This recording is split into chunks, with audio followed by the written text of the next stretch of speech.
जो मानक खटा पसंद आंबुलर यही रेसिपी को आपण मैंने निश्चय घरे ट्राए करूँ।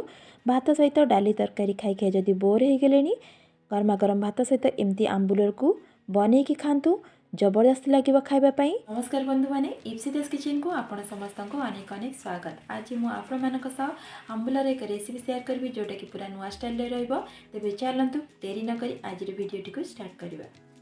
एपाई 5 खंड आंबुल को नहीं ताकू गरम पानी देकी 10 मिनिट पर्यंत टिके भिजे नबा जहाँद्वारा कि आंबुलटी पूरा सफ्ट हो। 10 मिनिट हो गला गैस रे कड़े बसिकी से सोरिष तेल को दे दूची। यहाँ सोरिष तेल बनइबे टेस्ट बहुत भल आसीबो। 2टी सुखिला लंका को ऐड करुच्ची। हाफ स्पून पंचफुटण को दे दूची। आपण माने पंचफुटण जगह सोरिष भी दे पारिबे किंतु फुटण देवा द्वारा टेस्टा टिके भल आसीबो।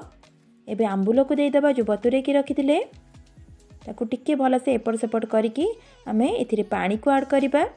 मु एठी 1.5 बाउल पानी ऐड करूची। आपण मानकर जेतिकी ग्रेवी दरकार आपण माने सेतिकी ऐड करिवे। एबे पानी को ऐड कर देली। हाफ स्पून हल्दी को ऐड करूची।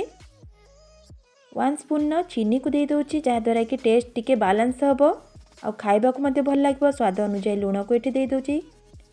1 स्पून जीरा लंका गुंड को एठी ऐड करूची।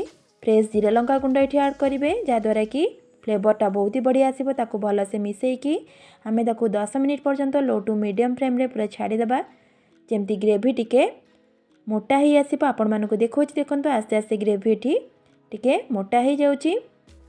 एठी हमर देखंतु पूरा रेडी हो गला।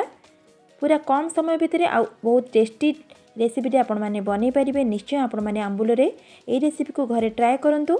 जदि आजिर वीडियोटी आपण मानको पसंद लागिथिबो प्लीज लाइक शेयर कर नेबे। ए पर्यंत मो चैनल को जदि सब्सक्राइब करि नांती प्लीज सब्सक्राइब कर नेबे। आ फेसबुक पेज रे देखुतिले फॉलो निश्चय करिवे। निश्चय बनेबे गरमा गरम भात सहित एटा खाइबा पई बहुत ही बढ़िया लागिबो। देह खराब थिले पाटी को जदि किछि रुचि नथिबो आपण माने आंबुल रे एमती बनेकी खांतु बहुत ही बढ़िया लागिबो। ताले आज पई रहउची आपण माने निश्चय बनेबे। बनै सला परे आपण मानक अनुभव मो सह शेयर करिवे। पुणी आसीबी नेक्स्ट वीडियो रे किछि नुवा रेसिपी नै।